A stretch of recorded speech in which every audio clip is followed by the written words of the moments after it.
എഴുന്നേറ്റ് പ്രകാശിക്ക, നിന്റെ പ്രകാശം വന്നിരിക്കുന്നു. നിന്റെ പ്രകാശം വന്നിരിക്കുന്നു. ദൈവത്തിന് മഹത്വം. എഴുന്നേറ്റ് പ്രകാശിക്കും. യെശയ്യാ പ്രവചനം 60-ാം അധ്യായത്തിന്റെ പ്രാരംഭ വാക്യമാണ്. ഈ വാക്യം എല്ലാവർക്കും തിട്ടമാണ്. ഇപ്പൊ ചിലർക്ക് ഒരു ചിന്തയുണ്ട്, പ്രോഗ്രാം ഉണ്ടെന്ന് പറഞ്ഞു, പയ്യെ എഴുന്നേറ്റതേ ഉള്ളൂ, മിക്കവാറും നടക്കുമെന്ന് തോന്നുന്നില്ല. നടക്കും. ഒരു 1-2 കാര്യങ്ങൾ പറഞ്ഞങ്ങ് നിർത്താം. പ്രാരംഭത്തിൽ ബൈബിൾ ക്ലാസ് ലഭിച്ചല്ലോ. 1 മണിക്കൂറോളം തിരുവചനം പഠിപ്പാനിടയായി. അതും സഭായോഗത്തിൻ്റെ ഭാഗമാണ്. ചിലർ ധരിച്ചു വെക്കുന്ന അതെല്ലാം തീരട്ടെ, പയ്യെ അങ്ങ് ചെല്ലാം. അപ്പോൾ ഒരു കാര്യം ഓർപ്പിക്കട്ടെ, 1 മണിക്കൂർ വചനം പഠിപ്പിക്കുക. അപ്പം അത് ഈ സഭായോഗത്തിൻ്റെ ഭാഗമായിട്ടാണ് വന്ന് സംബന്ധിച്ച് അനുഗ്രഹം പ്രാപിക്കണം. ചിലപ്പോൾ ഗസ്റ്റും മറ്റു കാര്യങ്ങളുണ്ടെങ്കിൽ തുടർന്ന് വചന ശുശ്രൂഷയ്ക്ക് സമയം എടുക്കത്തില്ല. അപ്പോൾ ഈ 1 മണിക്കൂറത്തെ ക്ലാസ് അത് ഞാനാണെങ്കിലും ശുഭപാസ്റ്റ് ആണെങ്കിലും ഇനിയും വരുന്ന ദിവസങ്ങളിലാണെങ്കിലും ആരെങ്കിലും വന്നെടുത്താൽ നിങ്ങൾ കഴിവിൻ്റെ പരമാവധി ആ 1 മണിക്കൂറത്തെ ബൈബിൾ സ്റ്റഡി നഷ്ടപ്പെടുത്തി കളയരുത്. അത് പഠിച്ച് പ്രാപിച്ച് പോകുവാൻ ദൈവം കൃപ നൽകട്ടെ. അപ്പോൾ ഇന്ന് പകലും മോനെ ഇങ്ങോട്ട് നോക്ക്. അപ്പോൾ വായിച്ച തിരുവെടുത്ത് വളരെ പരിചിതമായ വാക്യമാണ്. ഒന്നുകൂടെ വായിക്കാം. എഴുന്നേറ്റ് പ്രകാശിക്കാം. നിന്റെ പ്രകാശം വന്നിരിക്കുന്നു. എഴുന്നേറ്റ് പ്രകാശിക്കണം. എഴുന്നേക്കണം. ഇപ്പൊ എല്ലാവരും കസേരന്ന് എഴുന്നേക്കാനല്ല പറഞ്ഞ്, നമ്മുടെ ജീവിതത്തോട് ബന്ധപ്പെട്ട് എഴുന്നേൽക്കണമെന്ന് ഒരാളോട് പറയണമെങ്കിൽ ആ വ്യക്തി എന്തോ എടുക്കുകയായിരിക്കും.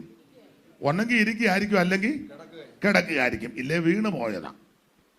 ഒന്നെങ്കിൽ വീണു, അല്ലെ കിടന്നു, അല്ലെങ്കിൽ ഇരിക്കുന്നു. അതുകൊണ്ടാ പറഞ്ഞേ എഴുന്നേക്കാൻ. ദൈവത്തിന് മഹത്വം. ഇവിടെ കൂടപ്പെട്ടിരിക്കുന്ന എല്ലാവരോടും ഈ പകൽ ഒരു ലഘു സന്ദേശം, എഴുന്നേറ്റ് പ്രകാശിക്കാം. ദൈവത്തിന് മഹത്വം. അങ്ങനെ എഴുന്നേറ്റ് പ്രകാശിച്ച ചിലരെ പറ്റി തിരുവചനത്തിൽ വായിക്കുന്നുണ്ട്. ഒരു ഉദാഹരണം, രാജാക്കന്മാരുടെ 1-ാം പുസ്തകം 19:5. രാജാക്കന്മാരുടെ 1-ാം പുസ്തകം 19:5.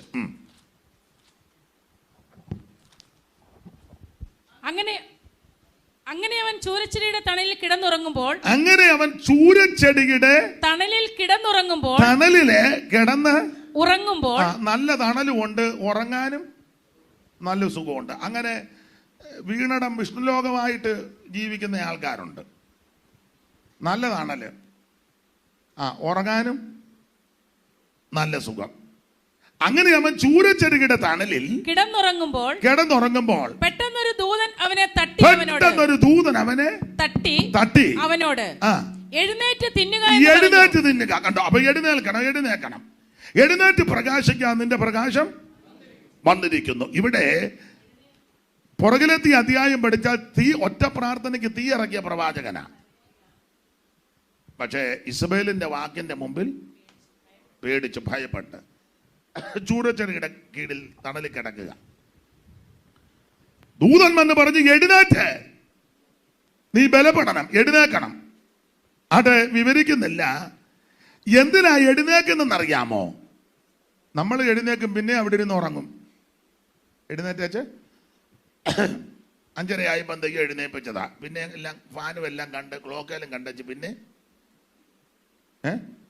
മൊത്തത്തിലൊന്ന് നോക്കി, പിന്നെ കടന്നു.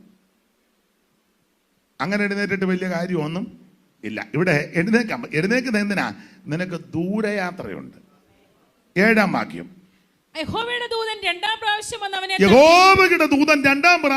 അവനെ തട്ടി, എഴുന്നേറ്റ് തിന്നുക, നിനക്ക് ദൂരയാത്രയുണ്ട്. അപ്പോൾ എഴുന്നേറ്റ് പ്രകാശിക്കണം.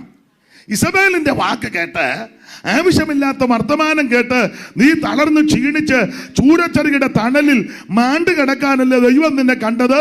നീ എഴുന്നേക്കണം. എന്തിനാണെന്നറിയാമോ? 1, നിനക്ക് ദൂരയാത്രയുണ്ട്. 2, നിനക്കൊരു അഭിഷേകത്തിന്റെ ശുശ്രൂഷയുണ്ട്. നീ ഇനിയും ചെയ്യേണ്ടത് 3 പേരെ അഭിഷേകം ചെയ്യണം.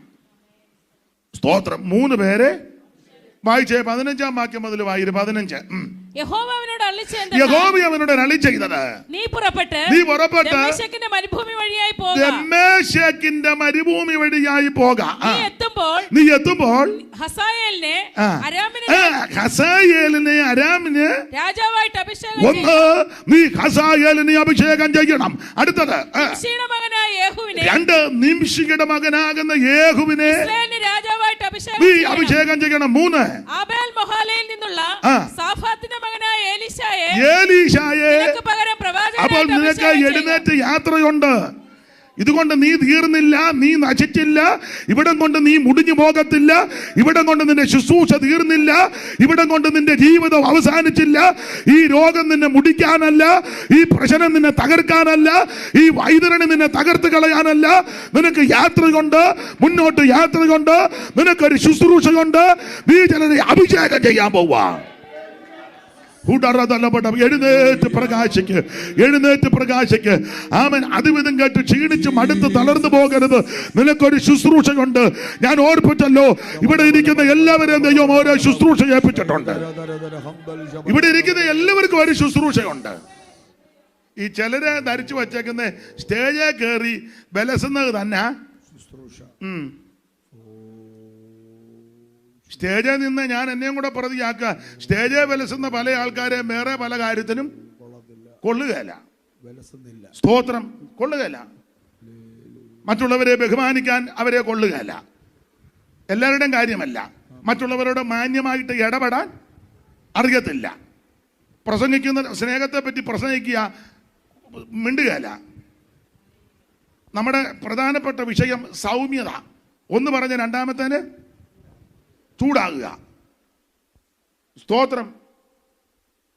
ദീർഘക്ഷമ, അതാണ് നമ്മുടെ സബ്ജക്റ്റ്. പറഞ്ഞു തീർന്നപ്പോഴേ കൊടുവാളെടുത്തു. നിങ്ങൾക്ക് മനസ്സിലാകാഴിയാണോ അതോ സമയം പോയത് കൊണ്ട് വല്ലാതായതാണോ? നിർത്തുക, നിർത്തുക, നിർത്തുക. സ്റ്റേജിൽ കയറുന്നത് മാത്രമല്ല ശുശ്രൂഷ. സ്തോത്രം. ഇവിടെ ഈ കസാര ഇടുന്നത് ഒരു വലിയ ശുശ്രൂഷയാണ്. ഭക്ഷണം വിളമ്പിക്കൊടുക്കുന്നത് ഒരു വലിയ ശുശ്രൂഷയാണ്. അത് പാകപ്പെടുത്തുന്നതും വലിയൊരു ശുശ്രൂഷയാണ്. മാർത്തയ്ക്ക് ആ ശുശ്രൂഷയായിരുന്നു. ദൈവവചനം കേൾക്കുന്നത് ഒരു ശുശ്രൂഷയാണ്. ഒരാൾക്ക് ഒരു ഗ്ലാസ് വെള്ളം എടുത്ത് കൊടുക്കുന്നതും ഒരു ശുശ്രൂഷയാണ്. മറ്റുള്ളവരെ കൈത്താങ്കൽ കൊടുക്കുന്നത് ഒരു ശുശ്രൂഷയാണ്. ഇവിടെ ഇരിക്കുന്ന എല്ലാവർക്കും ദൈവം ഒരു ശുശ്രൂഷ തന്നിട്ടുണ്ട്. ഒരു ശുശ്രൂഷ ഇല്ലാത്ത ആരും ഇവിടെ വന്നിട്ടില്ല. അങ്ങനെയുള്ളവരുടെ വരാൻ ഒക്കത്തില്ല. അതുകൊണ്ട് ഒരു കാര്യം ഏൽപ്പിക്കുക, നിങ്ങളെ ഏൽപ്പിച്ച ശുശ്രൂഷ ഏതെന്ന് മനസ്സിലാക്കി അത് കർത്തവ്യത്തോടെ, ഉത്തരവാദിത്തോടെ, കൃത്യതയോടെ ചെയ്യ്. ഇനി നിനക്ക് ദൂരയാത്രയുണ്ട്. ഇതോടെ നീ തീർന്നില്ല, ഇതോടെ നശിച്ചില്ല. ആമേൻ. ഇസബേലിന്റെ വാക്ക് കേട്ട് ചൂരച്ചെടിയുടെ കീഴിൽ നീ തളർന്ന് നശിച്ചു പോകുവാനല്ല.